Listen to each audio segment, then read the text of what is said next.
Most people don't fail because they're weak. They fail because their brains have never been trained to do anything hard. That's the truth no one likes to admit. Your brain is designed for survival, not success. It wants comfort. It wants familiarity.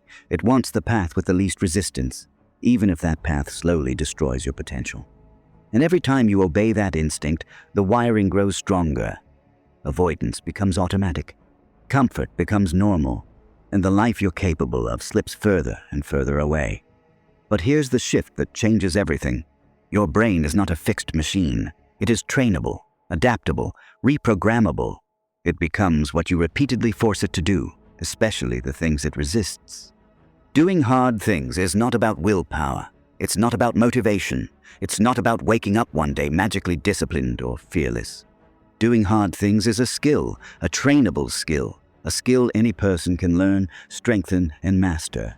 If you can train your brain to stop running from difficulty, if you can train it to face discomfort instead of escape it, if you can train it to act before fear takes over, everything in your life changes. Your confidence changes. Your discipline changes. Your future changes. The people you admire are not superhuman. They're simply better trained.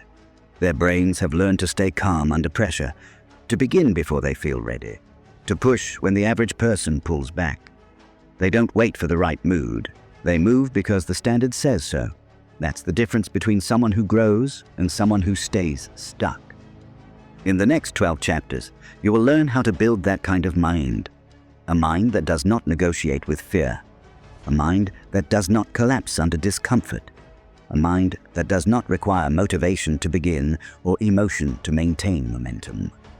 You will learn how to reset your brain's default wiring, how to break the loop of automatic avoidance, how to build micro-courage in the first 10 seconds, how to focus under discomfort instead of only focusing when things feel good, how to start before you're ready, how to win the first 2 minutes of any difficult task, how to expand your tolerance for discomfort, how to neutralize emotional resistance, how to build an identity strong enough to hold any challenge, how to design an environment that pushes you forward instead of pulling you down, how to develop mental endurance for long, demanding goals, and finally, how to execute without emotion, how to act purely from standards, not from feelings. This is not motivation. This is training. This is rewiring. This is a manual for teaching your brain to do the things it has avoided for years. By the end of this audiobook, you will understand something powerful. Your mind is not the enemy. It's a tool you've never been taught to use properly. But once you learn to control it, challenge becomes opportunity, discomfort becomes growth, fear becomes fuel, and hard becomes who you are, not what you avoid. You don't need to be tougher. You don't need to be braver. You need to be trained. Trained to do the things that scare you. Trained to move when your feelings say stop. Trained to choose the path that builds you, not the path that weakens you. This is where that training begins. Not tomorrow, not when you feel ready. Right now, because the life you want is always hiding behind the thing you're avoiding. Take a breath, stand tall, and let's start rewiring your brain. Let's train it to do what most people run from. Let's build the mind that builds your future. Chapter 1. Reset your brain's default. Wiring. Your brain isn't built for greatness. It's built for survival, and survival prefers the familiar, the easy, the predictable. That is why doing hard things feels unnatural, not because you're weak, but because your brain has been running the same script for years. A script that avoids pressure, a script that resists change, a script that says, stay where it's safe. Most people never question that script. They obey it. They assume their resistance is a sign that something is wrong with them. But the truth is far simpler. You're not fighting your limits. You're fighting your default wiring. This wiring is formed from repetition. Every time you avoid discomfort, the brain learns. Good. Do that again. Every time you quit early, it learns. Perfect. Stopping keeps us safe. And every time you choose the easy option, the neural pathways that favor avoidance grow stronger, not because you intended it, but because your brain rewards what you repeat. So the first step in training your mind to do hard things is brutally simple. Interrupt the script. Stop letting your default wiring make decisions meant for your future. Imagine a GPS that always sends you down the old road, the slow road, the road full of potholes, simply because it's the one you've taken most often. That's your brain. It does not choose the best path. It chooses the familiar path. Resetting this wiring begins with awareness. You cannot change what you cannot see. And most resistance happens before the moment of action, long before you lift a weight, start a task, or face a challenge. It begins the moment your brain whispers, "Later. Not today. Start tomorrow when you feel better." That whisper is the script. That whisper is the enemy. That whisper is the moment that determines everything. So here is the training. When you notice that whisper, act within 10 seconds. Stand up. Open the computer. Begin the task. Do the rep. Start the uncomfortable conversation. Interrupt the pattern before avoidance locks in. Your brain cannot hold two commands at once. Avoid and act. The one you choose first becomes the one your mind strengthens. This is not about being fearless. It's about being decisive. It's about teaching your brain that difficulty is not danger. It's challenge. It's training. It's the resistance that builds the mental muscle you've been missing. Resetting your wiring also requires identifying your personal triggers, the exact moments where your brain defaults to escape mode. For some people, it's the sight of a long task. For others, it's the fear of not being perfect. For many, it's the discomfort of starting with no momentum. Whatever your trigger is, name it. Because once you name it, you take its power. And once you take its power, you can replace the old response with a new one. One action, one interruption, one micro moment of choice. Repeated daily, this is how a brain rewires itself. Think of someone who transforms their life in a year. It looks like a miracle from the outside. But on the inside, something else happened. They stopped obeying the old script. They created a new one, a script where hard things are normal, expected, non-negotiable. Reset your wiring, and your identity begins to shift. Reset your wiring, and your capacity expands. Reset your wiring, and the impossible becomes routine. So ask yourself, what is the one thing your brain always avoids first? What is the challenge you postpone until discomfort grows into fear? What is the pattern that has shaped the limits of your life? Then decide, right now, that the script ends here. Because doing hard things does not begin with strength. It begins with interruption, with awareness, with the courage to override the instinct that has held you still for years. Reset the system, rewrite the pattern. Teach your brain the new rule. Hard is the path, hard is the signal, hard is the way forward. And when your brain pushes back, as it will, remember this: resistance is not a stop sign. It is the first sign that you are finally moving in the right direction. Reset the wiring. Reclaim your mind. Begin again. Chapter 2. Break the loop of automatic avoidance. Avoidance doesn't start with a decision. It starts with a reflex. Before you even realize what's happening, your brain has already pushed you away from the hard thing in front of you. You don't choose to avoid. Your wiring chooses for you. This is why you can plan a big goal at night and wake up the next morning doing something entirely different. The intention was real, but the reflex was stronger, and until you break that reflex, no amount of discipline, motivation, or planning will save you. Automatic avoidance is built from thousands of small moments where you backed away without noticing.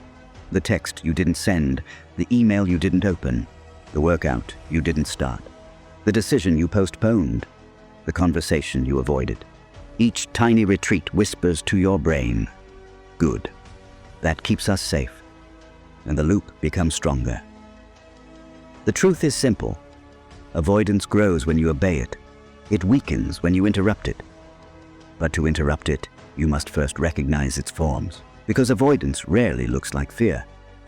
Most of the time, it disguises itself as logic, convenience, or timing. Avoidance comes in three main forms. Delay. I'll start after lunch, or after this episode, or after I clean my desk. Delay feels harmless, but it's the brain's most effective escape tactic. Not now becomes not today. Not today becomes not this week. Then the year is gone. Distraction.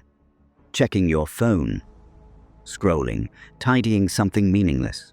Doing work that feels productive but avoids the thing that actually matters. Distraction gives you the illusion of progress while keeping you safely away from discomfort. Negotiation. The quiet conversation you have with yourself. I'll do it later when I feel better. I don't have energy. I need more time. I'll do extra tomorrow. Negotiation is the brain's last line of defense. If it can't delay or distract you, it will try to convince you. You cannot break what you cannot see. So your training in this chapter is awareness first, action second. The moment you sense delay, the moment you reach for distraction, the moment you start negotiating. Interrupt the loop within 3 seconds. Stand up, move, begin. Do something, anything, that puts you physically closer to the hard task. Action doesn't need to be perfect. It just needs to be immediate. This is how you break the neurological loop. You stop obeying the old command. Imagine avoidance as a door that becomes heavier each time you walk away from it. By the end of the year, some people can barely push their doors open. They're that heavy with resistance. But every time you push back, even a little, the door gets lighter. And here's the part most people never realize. Avoidance isn't failure. Avoidance is training gone wrong, which means it can be retrained. Your brain is not trying to sabotage you. It's trying to protect you from discomfort. It simply doesn't understand yet that discomfort is growth. Discomfort is progress. Discomfort is where your future lives. So you must teach it. And the only language your brain understands is repetition. Every time you interrupt avoidance, you send a new signal. This is safe. This is normal. This is who we are now. The more you act through resistance, the weaker that resistance becomes. The more you face discomfort, the easier discomfort becomes. The more you choose the hard thing, the more natural it becomes. Soon, the reflex flips. Instead of avoiding hard things, your brain begins moving toward them. Instead of hesitating, it prepares. Instead of resisting, it adapts. That is the beginning of mental toughness. Not dramatic willpower, but quiet rewiring. So ask yourself, what is the hard thing you've avoided for months? What decision keeps circling back because you refuse to face it? What loop has trapped you in the same version of yourself year after year? You don't need courage to break the loop. You don't need motivation. You just need an interruption, one moment, one action, one break in the cycle. Because the moment you interrupt avoidance, even for 3 seconds, you prove something powerful. That you, not your fears, not your wiring, not your reflexes, are in control. Break the loop. Disarm the reflex. Show your brain what happens when you stop running. This is the chapter where your life begins to shift. Chapter 3. Build the skill of micro-courage. Most people think courage is something you're either born with or not. But that idea has held more people back than fear ever has. Courage isn't a personality trait. It's a micro-skill, a trainable response, a muscle built in seconds, not in speeches. If you look closely at the moments that shape a life, they're never grand cinematic events. They're small, quiet, almost invisible, sending the message you've been avoiding, starting the task you fear, saying what you truly mean, walking into something you're not ready for. Those moments don't require an hour of bravery. They require 10 seconds. 10 seconds to override hesitation. 10 seconds to silence the negotiation in your mind. 10 seconds to act before fear builds its case against you. That's micro-courage, the foundation of every life that grows beyond its limits. Fear is fast. It speaks immediately. It whispers excuses before you even notice they've formed. But fear is also predictable. It shows up right before the moment of action. If you move before it finishes speaking, it loses its power. Think of a swimmer stepping into cold water. Every instinct says, stop. Every cell in their body wants to retreat. But the discomfort lasts only 10 seconds. Push through those 10 seconds, and the body adapts. Push through those 10 seconds consistently, and courage becomes instinct. Your brain works the same way. The first 10 seconds are your battlefield. Win those, and the rest becomes execution, not negotiation. So how do you train micro-courage? Not by waiting for dramatic opportunities, but by practicing small acts of boldness every day. Send the difficult message you've written, but never sent. Speak the truth you've been softening to protect someone's reaction. Start the uncomfortable conversation instead of waiting for the right moment. Do the task your mind keeps postponing. Begin before your brain has time to interfere. Micro-courage doesn't remove fear. It outruns it. It bypasses the emotional buildup that normally stops you. It teaches your brain a new rule. When I say go, we go.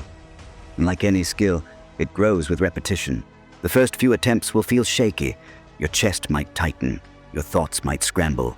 Your emotions might protest. That's normal. That's the sign you're training the right muscle. Over time, something remarkable happens. You begin trusting yourself. Not because you feel fearless, but because you've proven again and again that you can act while afraid, that you can move through discomfort, that hesitation no longer owns you. Micro-courage expands your entire life. It starts with small decisions, but leads to big transformations.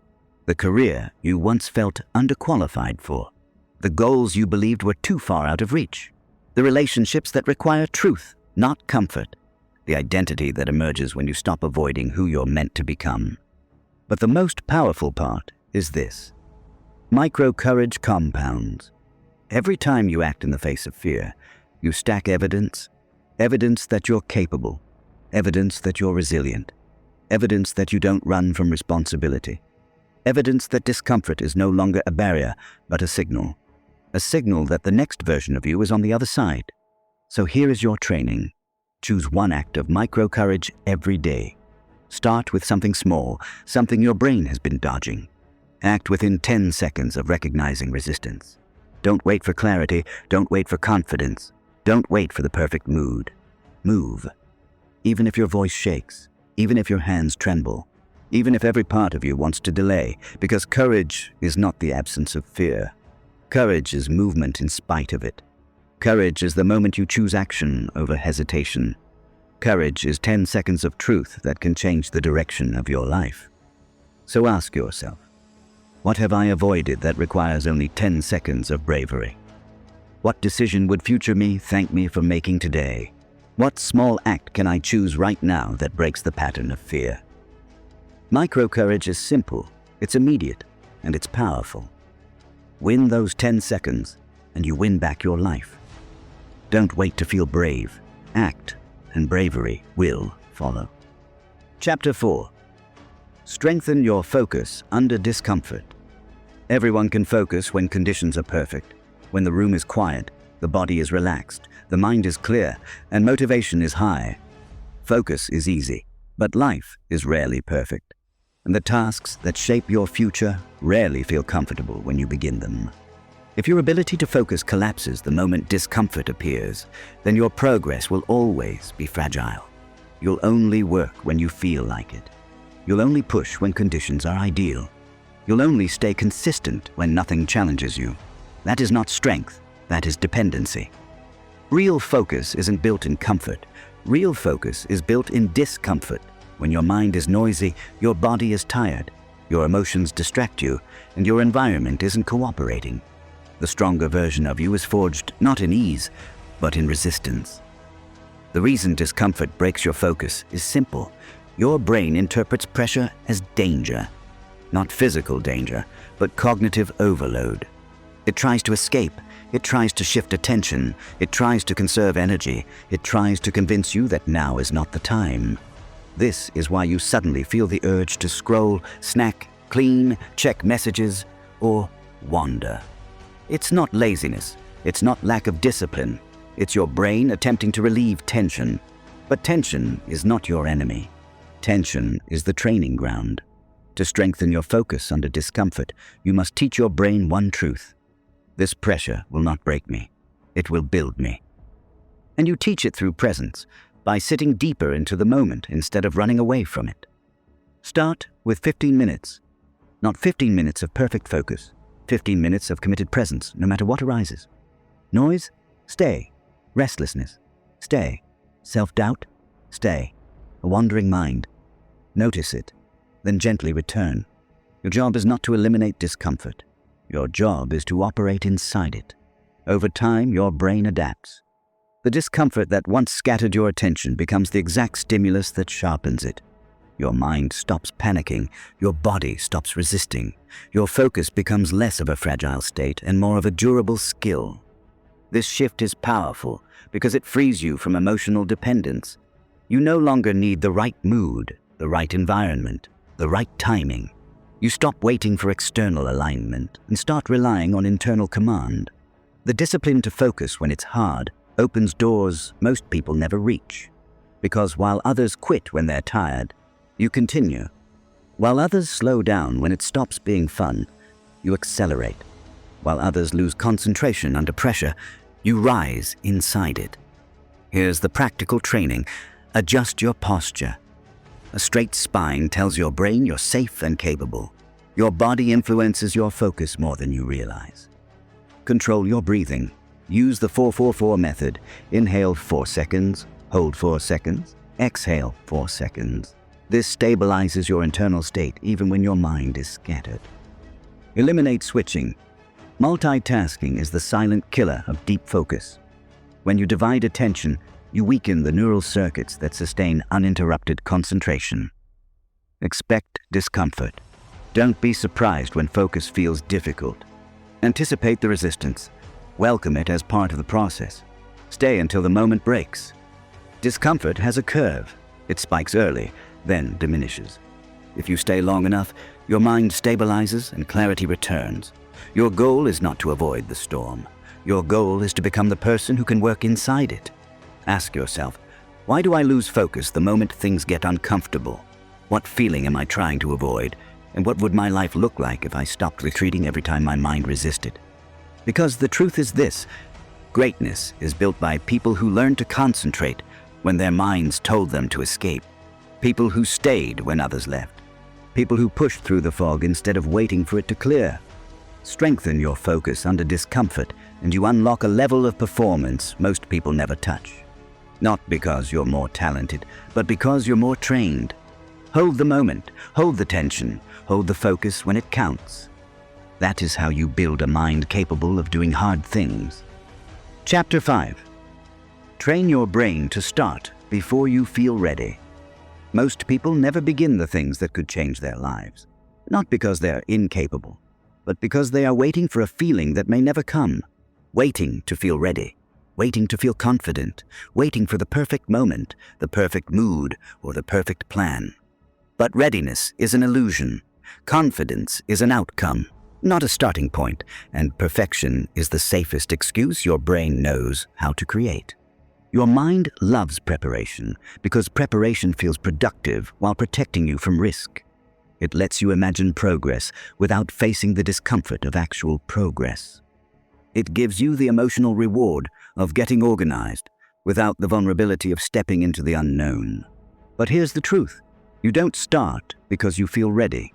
You feel ready because you start. Momentum generates clarity. Action generates confidence. Movement generates readiness, not the other way around. Every difficult task carries a psychological activation threshold, a barrier of resistance that feels strongest right before you begin. The longer you wait, the bigger the barrier grows. The more you hesitate, the heavier the first step becomes. The more you negotiate, the more intimidating the task appears. So if you want to train your brain to do hard things, you must build the skill of starting before you feel ready, starting when you're uncertain, uninspired, uncomfortable, or unprepared. Because real growth demands imperfect beginnings. Think about every major transformation in life: starting a business, getting in shape, changing careers, learning a skill, having a difficult conversation. None of these come with a moment where everything aligns and the fear disappears. You begin amid uncertainty, and clarity emerges through motion. Starting before you feel ready means rejecting the brain's favorite escape routes. I need a better plan. No point starting until I know more. I'll begin when things calm down. I'll wait for motivation. These aren't reasons. They're stall tactics, disguised avoidance. The brain's attempt to keep you safe from the emotional risk of starting small, starting ugly, starting vulnerable. The solution is simple, but powerful. Shrink the beginning. Don't start the project. Start the first 2 minutes of the project. Don't start the workout. Put on the shoes and begin the warm-up. Don't start a new life strategy. Do the smallest action that proves the new identity you want to build. The smaller the starting point, the faster you override resistance. Your brain is not scared of the whole journey. It's scared of the first step. So you train it by making that first step too small to fear. Here is your training. Start ugly. Let things be messy. Let them be unfinished. Let them be imperfect. Perfectionism is the enemy of action. Start small. If you can't do 30 minutes, do 5. If you can't finish the task, just begin it. Small start break big resistance. Start now, not later, not soon, not when things settle. Now. Because action taken in the imperfect moment builds a stronger mind than action taken in the perfect one. Over time, something shifts. You stop waiting for confidence. You stop waiting for motivation. You stop waiting for the ideal conditions your brain keeps promising but never delivers. You begin because it's who you are. You begin because your standards demand it. You begin because you've trained your mind to treat hesitation as a signal, not to stop, but to move. Ask yourself, how many ideas have I buried because I waited to feel ready? How much time have I lost preparing instead of starting? How different would my life look if I took the smallest possible step the moment resistance appeared? Starting before you feel ready is not reckless. It's responsible. It's powerful.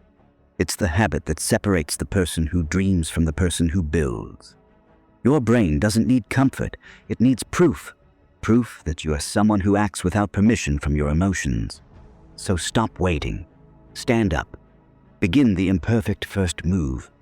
Because readiness isn't something you wait for. Readiness is something you create. Start now. Start small. Start imperfect. But start. Chapter 6. Win the first 2 minutes. Every hard task you will ever face has a single, brutal truth behind it. The hardest part is never the middle. It's the beginning. The first 2 minutes are where most people lose the battle. Not because they're incapable, not because the task is overwhelming, but because the brain launches its strongest resistance the moment you prepare to start. Your mind has one job: protect your energy. And nothing drains energy faster than switching from rest to effort. So the brain panics. It protests. It floods you with excuses, urges, distractions, and emotional noise. Anything to stop you from crossing the threshold into action. This is why you suddenly feel tired right before a workout.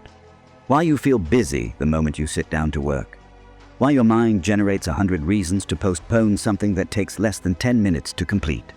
But here's the powerful part. Resistance is front-loaded.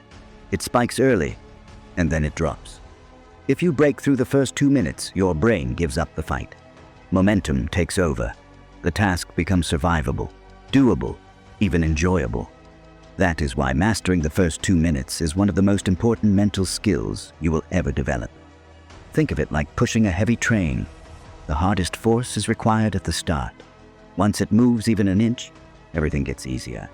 Your mind operates the same way. So the training is simple. Don't win the whole task. Just win the beginning. You don't need to finish the workout. Just start the first 2 minutes. You don't need to write a chapter. Just write for 2 minutes. You don't need to clean the whole room. Just clean for 2 minutes. You don't need to tackle the entire goal. Just cross the friction barrier that prevents you from beginning. This 2-minute principle rewires the brain because it transforms action from something intimidating into something manageable. It removes the emotional weight. It interrupts the negotiation. It silences the loop of avoidance. Most people fail because they don't understand this psychological curve. They think the discomfort they feel at minute 1 will last for all 30 minutes. But the curve doesn't work that way. Discomfort peaks early, then declines rapidly once you move. The fastest way to make a task easier is simply to begin it. Here's your training for mastering the first 2 minutes. Reduce the entry friction. Bring the task as close as possible to action. laid out workout clothes. Open the laptop, prepared workspace. When the barrier is low, beginning feels natural. Use a countdown. 5, 4, 3, 2, 1. Move before your mind has time to argue. A countdown interrupts the negotiation and forces immediate commitment. Disable distractions for 2 minutes only. Turn off notifications, close tabs, step away from your phone. Just for the start. You're not committing to a long session, only 2 minutes of purity. Let the momentum carry you. When 2 minutes finish, choose, stop or continue. Most people continue because the hardest part is already behind them. The real power is that the mind begins expecting success instead of resisting it. The association shifts from starting feels heavy to starting feels familiar. And once something is familiar, the brain stops treating it like danger. This is how you break the pattern of procrastination. This is how you build self-respect. This is how you retrain your brain to act fast, act early, act consistently. Ask yourself, how many things in my life would already be done if I just mastered the first 2 minutes? How many goals have I postponed simply because I couldn't break through the opening resistance? How different would my results be if the beginning stopped intimidating me? Winning the first 2 minutes doesn't make you a different person. It reveals the person you've always had the potential to be. Someone who acts quickly, someone who executes, someone who doesn't wait for motivation or permission, someone who can cross the threshold into difficult things while everyone else freezes. So don't worry about the entire task. Don't worry about how long it will take. Don't worry about the end. Win the beginning. Win the first breath of resistance. Win the 2 minutes that decide everything. Because once you start, you're no longer fighting your mind. You're leading it. And a mind that follows your lead can take you anywhere. Start the 2 minutes. Let the rest follow. Chapter 7. Build friction tolerance. Most people don't quit because the task is too hard. They quit because the friction, the small discomforts, the tiny annoyances, the emotional drag feels unbearable. Not the heavy pain, not the exhaustion, just the minor, persistent resistance that wears them down. Your brain is wired to avoid friction. It interprets discomfort as a threat to your safety, your energy, or your emotional stability. So it nudges you toward the smoother path. An easier task, a distraction, a familiar routine. Slowly, unknowingly, you become someone who only operates inside comfort. But a life built on comfort is a life built on limits. Friction tolerance, the ability to stay steady during discomfort, is the foundation of mental toughness. It's not dramatic. It's not glamorous. It's the quiet strength to keep moving when everything inside you wants relief. Every meaningful pursuit, fitness, mastery, discipline, relationships, business, demands friction. You cannot grow without it. You cannot evolve without it. You cannot become someone stronger while avoiding the very forces that would forge that strength. So the goal is not to eliminate friction. The goal is to increase your tolerance for it. Think about how muscles grow. They grow not because you avoid stress, but because you apply controlled stress. They tear, repair, and rebuild stronger. Your mind is the same. Friction is the training stimulus. If you avoid it, you weaken. If you face it, you strengthen. And like any form of strength, friction tolerance is built through exposure, repetition, and intentional discomfort. Here's the truth. Your current limits are not physical. They are psychological. They are thresholds your brain decided were too much, long before your body or intelligence reached their actual capacity. Breaking those thresholds begins with small doses of discomfort, not suffering, not overwhelm, just controlled friction. Here's your training. Do one uncomfortable thing every day. Take a cold shower. Start earlier than you want. Finish the last rep. Make the call. Have the difficult conversation. Train your brain to stop flinching at discomfort. Delay comfort by 2 minutes. When you feel the urge to escape a task, pause. Stay in the moment. Teach your nervous system that discomfort is survivable. Finish the rep, not the feeling. Your brain will ask for relief before your body actually needs it. Ignore the emotional signal. Follow the standard. Choose the harder version occasionally. Take the stairs. Walk when you'd normally drive. Do the work even when you're tired. Not because it's required, but because it builds the identity of someone who does what others avoid. Each exposure is a message to your brain. This is not dangerous. This is not beyond me. This is who I am becoming. Over time, something powerful shifts. Discomfort stops feeling like a threat. It becomes familiar, predictable, manageable. Your mind adapts the way your muscles do. It expands under pressure. You begin to notice that the things that once intimidated you no longer hold the same weight. Tasks you used to avoid now feel straightforward. Goals that seemed out of reach suddenly feel possible. You stop being controlled by the instinct to retreat. And that's when you become dangerous, because nothing stops a person who has learned to stay present in discomfort. Not boredom, not inconvenience, not frustration, not the emotional friction that derails everyone else. Ask yourself, what small discomfort have I been avoiding that is shrinking my potential? Where have I been choosing ease over growth? What identity am I reinforcing when I retreat at the first sign of friction? Because greatness doesn't require extraordinary talent. It requires extraordinary tolerance. The tolerance to keep pushing when your mind demands comfort. The tolerance to stay in the work long enough for results to compound. The tolerance to let discomfort shape you instead of scare you. Build friction tolerance, and you build the backbone of mental toughness. You build the ability to do hard things consistently. You build the resilience that separates achievers from quitters. Friction is not your enemy. It is the weight that strengthens your mind. Lift it daily. Chapter 8.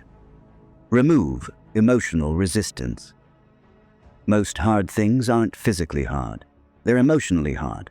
You're not avoiding the workout. You're avoiding the feeling of inadequacy. You're not avoiding the project. You're avoiding the fear of failing publicly. You're not avoiding the conversation. You're avoiding the discomfort of honesty. You're not avoiding the opportunity. You're avoiding the possibility of being judged. The barrier isn't the task. The barrier is the emotion attached to the task. Emotional resistance is subtle, powerful, and familiar. It whispers, "Not now." It convinces you that you're tired. It makes the simplest task feel heavy, and it turns completely manageable steps into overwhelming mountains. If you don't understand emotional resistance, you'll mistake it for laziness, burnout, or lack of discipline. But the truth is simpler. Your brain is trying to protect you from emotional discomfort, uncertainty, embarrassment, vulnerability, rejection. To train your brain to do hard things, you must learn to separate the task from the emotion. Because emotions feel true, but they are not instructions. They are signals, not commands. Information, not identity. And once you understand that, everything changes. Emotional resistance hits hardest right before action. It spikes when you think about starting the thing that matters. Your heart tightens. Your mind becomes cloudy.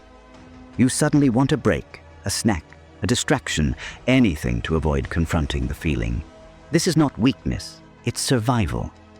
Your brain is wired to avoid emotional pain even more aggressively than physical discomfort.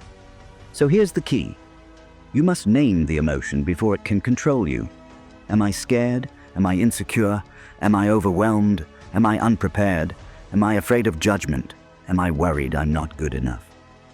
The moment you name the emotion, the intensity drops. Labeling breaks the emotional illusion. It shifts the brain from reaction to regulation. This is fear, not danger. This is doubt, not reality. This is discomfort, not incapacity. Naming creates space. Space creates clarity. Clarity creates control. Next, reduce the emotion's power by shrinking the task. Emotion magnifies difficulty. Action shrinks emotion. When the task feels emotionally heavy, don't aim to finish it. Aim to touch it. Open the document, write one sentence, do one rep, have the first 20 seconds of the conversation. Make the smallest possible movement toward the thing you fear. Emotion resists completion, but it cannot resist initiation. Once you begin, resistance drops. Your nervous system stabilizes. Your thoughts become cleaner. Your confidence rises, even if only by 1%. And 1% is enough to keep going. Another powerful method is decoupling emotion from identity. Just because you feel scared doesn't mean you are a scared person. Just because you feel insecure doesn't mean you lack ability. Just because you feel resistance doesn't mean the work is wrong. Emotions are weather, they pass. Identity is climate. It changes slowly with action. You don't need to eliminate emotional resistance. You only need to stop treating it as truth. Then comes the final step. Replace emotional permission with personal standard. I don't act when I feel good. I act because this is who I am. High performers don't wait for emotional alignment. They execute through discomfort. They understand that feelings are unreliable, unstable, and constantly changing. If you build your life around them, your consistency will collapse the moment your emotions shift. But if you build your life around standards, non-negotiable actions, your brain begins to follow your identity, not your feelings. Ask yourself, what emotion is keeping me from the life I want? What hard thing am I avoiding because of a feeling that will disappear the moment I begin? How would my future change if I stopped letting emotions make decisions for me? Because on the other side of emotional resistance is freedom. Freedom from hesitation. Freedom from fear-driven avoidance. Freedom from the identity that was built on safety instead of strength. Removing emotional resistance doesn't mean removing emotion. It means refusing to surrender to it. It means acting through the storm rather than waiting for the skies to clear. Do the thing you fear while fear is still present. Take the step even if your hands shake. Start the task even when your emotions scream for comfort. Because emotions don't define your limits, your actions do. Name the emotion. Shrink the task. Honor the standard. Move anyway. Chapter 9. Strengthen your identity. Through hard things. There is a point in every transformation where effort is no longer enough. If you want lasting change, real, permanent change, you must shift your identity because you will never outperform the person you believe you are. You can force discipline for a week. You can grind for a month. You can push through motivation for a season. But eventually, you will always drift back to the level of your identity. The question is not, can I do this? The question is this who I am? Identity drives behavior. Behavior reinforces identity. The loop can trap you or free you depending on which version of yourself you feed. Most people fail because they rely on effort but never update the story they tell themselves. If you still believe you're inconsistent, you will sabotage your consistency. If you still believe you're undisciplined, you will behave like someone who can't stay committed. If you still believe you're the kind of person who avoids hard things, you will continue to avoid them, no matter how hard you try to change. Identity is the hidden ceiling above your life. But here's the truth. Identity is not fixed. Identity is built. Brick by brick. Choice by choice. Hard thing by hard thing. Every uncomfortable action is evidence. Every act of courage is proof. Every moment of discipline is a vote for the person you want to become. You don't change your life by imagining a new identity. You change your life by earning it. Think of two voices living inside you. One reflects your past, the version of you that avoided difficulty, feared judgment, and stayed comfortable. The other reflects your potential, the version that moves through discomfort, chooses standards over emotions, and does the things most people run from. Whichever voice you act on becomes the identity that grows. Whichever identity grows becomes the one your brain defaults to. So how do you strengthen the identity that does hard things? First, write it clearly, not vague, not poetic, direct, simple, unmistakable. I am someone who does hard things. I finish what I start. I don't negotiate with fear. I act on standards, not emotions. Identity must be stated before it can be lived. Then gather evidence, small, undeniable proof that the identity is real. When you finish a workout you didn't want to do, proof. When you start a task while uncomfortable, proof. When you stay focused through distraction, proof. When you choose truth over convenience, proof. When you take the harder path instead of the easier one, proof. Proof builds belief. Belief builds identity. Identity builds the future. But here's the mistake many people make. They look for big evidence, major wins, perfect days, flawless discipline. Identity is not built by dramatic moments. It's built by consistency. Small actions repeated so often that your brain can no longer deny who you are becoming. If you want to shift your identity, track your proof. Write down 3 small wins each day that reflect the stronger version of you. Doesn't matter how small they seem. Small wins compound, small wins accumulate, small wins rewrite the story. And soon, the shift happens. Instead of saying, "I hope I can do this," you begin saying, "This is what I do." Instead of questioning your ability, you execute automatically. Instead of seeing hard things as obstacles, you see them as opportunities to reinforce your identity. Your brain loves consistency. When your actions align with a clear identity, your mind stops resisting. It cooperates, it adapts, it follows. This is why doing hard things becomes easier, not because the difficulty disappears, but because the person facing the difficulty becomes stronger. Ask yourself, what identity have my actions been reinforcing? What identity do I want my life to be shaped by? And what is one small action today that proves I am becoming that person? Identity is not who you say you are. Identity is what you repeatedly prove. Do the hard thing. Earn the evidence. Reinforce the identity. Become the person who doesn't back down when life demands more. Because once your identity aligns with strength, discipline, and courage, hard things stop feeling like battles. They become a reflection of who you are. Strengthen your identity, and you strengthen your entire life. Chapter 10. Engineer an environment that forces growth.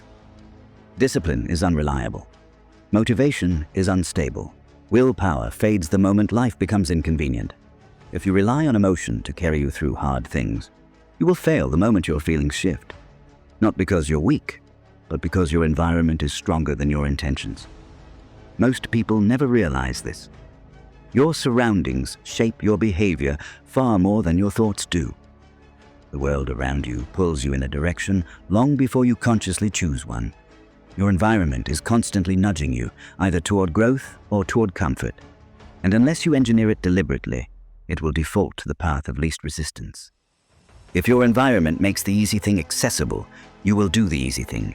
If it makes the hard thing obvious, you will do the hard thing. The difference between people who evolve and people who stay stuck rarely comes down to talent or desire. It comes down to the environment they have built, tolerated, or ignored. So the real question is this: is your environment forcing you to grow, or is it silently weakening you? Environment is not just physical, it's emotional, digital, social, and structural. It's the sum of everything that surrounds you, everything you see, hear, reach for, and respond to.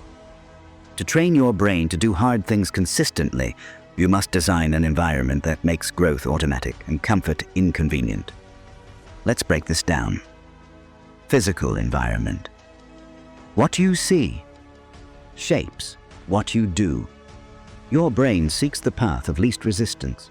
So if your workspace is cluttered with distractions, your mind will latch on to them. If your home is filled with comfort traps, sofas, screens, snacks, your energy will drift toward rest, not action. Small physical cues trigger massive behavioral responses. A visible book gets read. A hidden phone gets ignored. A prepared desk invites focus. A messy room invites avoidance. Start small and clear your desk before bed so your morning begins with clarity, not chaos. Lay out your workout clothes where you cannot ignore them. Place your goals somewhere you must look at them every day. Remove the items that enable mindless escape. Make the hard thing the first thing you see. Make the easy thing invisible. Digital environment, the invisible enemy of focus.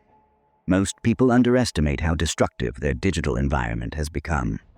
Your phone is not just a tool. It is a portal to endless friction disguised as pleasure. Every notification fractures your attention. Every app competes for your dopamine. Every algorithm is designed to keep you comfortably stuck. If your digital world is chaotic, your mental world cannot be calm. You don't need more discipline. You need fewer digital hooks. Try this. Disable all non-essential notifications. Move distracting apps off your home screen. Charge your phone outside your bedroom. Use Do Not Disturb during work blocks. Create a separate device or profile strictly for deep work. When distraction becomes inconvenient, focus becomes natural. You don't rise to the level of your goals. You fall to the level of your digital environment. Social environment, the people around you. Rewire. Nothing rewires the brain faster than the people you spend time with. Humans mimic behaviors unconsciously. Tone, habits, standards, ambition, even the courage to do hard things. Your brain adapts to the emotional atmosphere around you. If people around you avoid responsibility, you will too. If they make excuses, you will echo them. If they seek comfort, you will shrink with them. But if you surround yourself with people who stretch themselves, who choose discomfort, pursue excellence, and embrace difficulty, your brain begins to normalize the very behaviors you once feared. You don't need to cut everyone out of your life. You just need to shift the weight of your influences. Spend more time with people who elevate you, less time with people who drain you, and no time with people who celebrate your weakness. Your identity follows your environment. Choose it wisely. Emotional environment. Protect the space inside you. Even if the external world is chaotic, you can engineer the emotional world within. Your inner environment, your thoughts, rituals, routines, decides how you respond to difficulty. Build emotional anchors, a breathing pattern that stabilizes your nervous system, a morning ritual that demands presence, a nightly reflection that reinforces identity, a mantra that cuts through self-doubt. These anchors protect your internal state so the external world cannot sabotage it. Your emotional environment should make you resilient, not reactive, calm, not chaotic, centered, not scattered. When your inner world is engineered properly, hard things lose their ability to intimidate you. Structural environment. Systems replace willpower. Your environment must include structures, clear rules, routines, and constraints that make action automatic. Structure removes negotiation. It eliminates decision fatigue. It tells your brain, this is what we do, regardless of how we feel. Examples. Work out at the same time every day. Plan your top 3 tasks the night before. Use time blocks instead of when I get to it. Set standards, not options. When you build structure, your brain stops arguing. It simply follows the system. Freedom doesn't come from avoiding structure. Freedom comes from building a structure that supports your highest self. Make growth easier and make comfort harder. The secret to engineering your environment is simple. Make the actions that align with your future effortless to begin. Make the actions that shrink your potential inconvenient to access. Not impossible, just inconvenient. If snacks are hidden, you'll think twice. If your phone is across the room, you'll hesitate. If your workout clothes are waiting, you'll start sooner.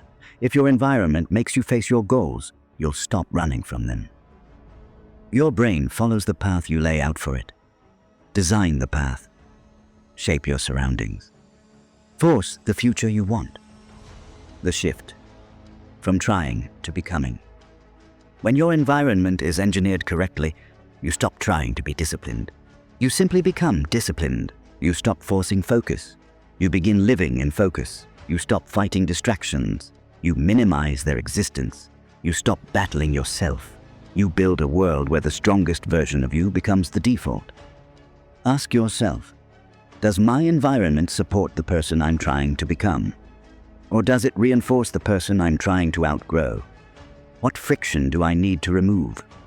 What comfort do I need to make it inconvenient? What surroundings would the stronger version of me create? Because here's the truth.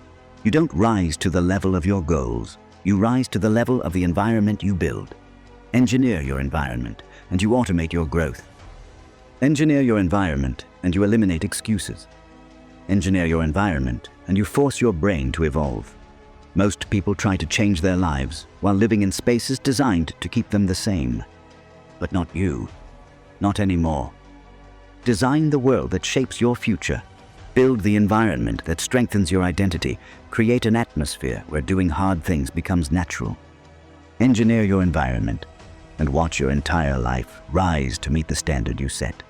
You've reached the end of this journey, but the real journey, the internal one, the one that rewires your identity, begins the moment this audiobook stops playing. You've learned how your brain resists discomfort. You've learned why you avoid the things you know you need to do. You've learned how hesitation grows stronger when you obey it, and how courage grows stronger when you practice it. You've learned to enter discomfort instead of escaping it. You've learned to separate your feelings from your standards, your emotions from your identity, and your fears from your future. But knowledge alone doesn't change a life. Repetition does. Evidence does. Identity does. And now, it's time to live what you've learned. The mind you want will not appear in a moment of inspiration. It will not be given to you by motivation or luck or timing. It will be forged the same way every strong mind is forged, through friction, through presence, through initiation, through the discipline to take the smallest action when your brain screams for comfort. Think about who you were before you began this audiobook. A version of you who hesitated, a version of you who negotiated, a version of you who avoided, postponed, softened your standards, or shrank yourself to stay emotionally safe. That version wasn't wrong. It was untrained. It was shaped by years of survival patterns, automatic reflexes, and protective wiring. It was a mind built to keep you unchanged, not because you lacked ambition, but because your brain feared the cost of growth. But look at who you are now. Look at what you understand about yourself. Look at the tools you carry, the strategies, the clarity, the identity, the ability to act through resistance. You are no longer the person hoping to change. You are the person learning to command the change. And a mind under your command is the most powerful tool you will ever own. Because now you know the truth. Hard things don't break you. They build you. Discomfort doesn't threaten you. It transforms you. Fear doesn't shrink your life. It reveals where your next level waits. Everything you want, strength, confidence, discipline, clarity, self-respect, lives on the other side of the hard things you've spent years avoiding. And you now can reach them. But this ability must be practiced, daily, deliberately, quietly, without applause, without the world noticing. Because transformation is not loud. Transformation is not dramatic. Transformation is the accumulation of thousands of micro-decisions no one else ever sees. It happens when you begin before you're ready. When you start the first 2 minutes. When you hold focus under discomfort. When you choose the harder path for the sake of who it makes you. When you follow your standards instead of your emotions. When you refuse to negotiate with fear. When you act, even when your feelings try to slow you down. This is how a strong mind is built. Not in one moment, but in many. Not by force, but by identity. Not by pressure, but by practice. And now it's time for practice. The 72-hour reset. For the next 3 days, choose one hard thing per day. Not something grand, not something overwhelming, something uncomfortable enough to stretch you, but small enough to complete. A conversation you've avoided, a task you've postponed, a decision you've hesitated to make, a workout you've been dreading, a responsibility you've been pushing aside. Do it. Not later. Not when the timing aligns. Today. This 72-hour reset is not about results. It's about identity. It proves to your brain that the rules have changed, that you're no longer the version of you who retreats, that the harder path is now the chosen path, that you act even when you don't feel like acting.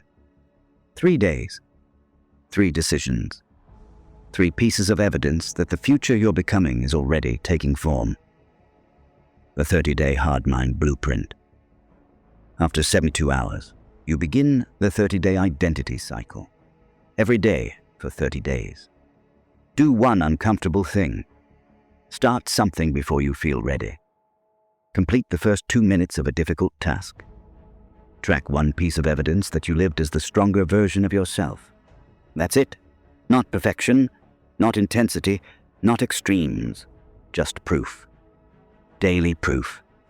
Small, undeniable proof that your brain is learning a new way of being. And here's why this matters. Identity does not shift when you do something once. Identity shifts when you repeat something consistently enough that your brain stops seeing it as effort and starts seeing it as normal. Hard things become normal. Discomfort becomes expected. Fear becomes information, not a barrier. Action becomes automatic. You become someone who doesn't wait for ideal conditions. You create them. This is the moment the transformation locks in. Not because life becomes easier, but because you become stronger. Because you no longer trust your fear more than your capability. Because you no longer negotiate with weakness. Because you no longer build your future around who you used to be. You build it around who you are becoming. The final shift. Before you close this audiobook, ask yourself one question. What would my life look like if I stopped avoiding the things that could change me? Let the answer settle. Let it unsettle you. Let it challenge the version of yourself that still clings to comfort. Then make the decision. From this moment forward, hard things are not interruptions. They are invitations. Every challenge is a doorway. Every discomfort is a teacher. Every moment of resistance is a signal that something meaningful lies on the other side. You no longer wait for confidence. You build it. You no longer wait for readiness. You generate it. You no longer wait for your emotions to agree. You act because your standards demand it.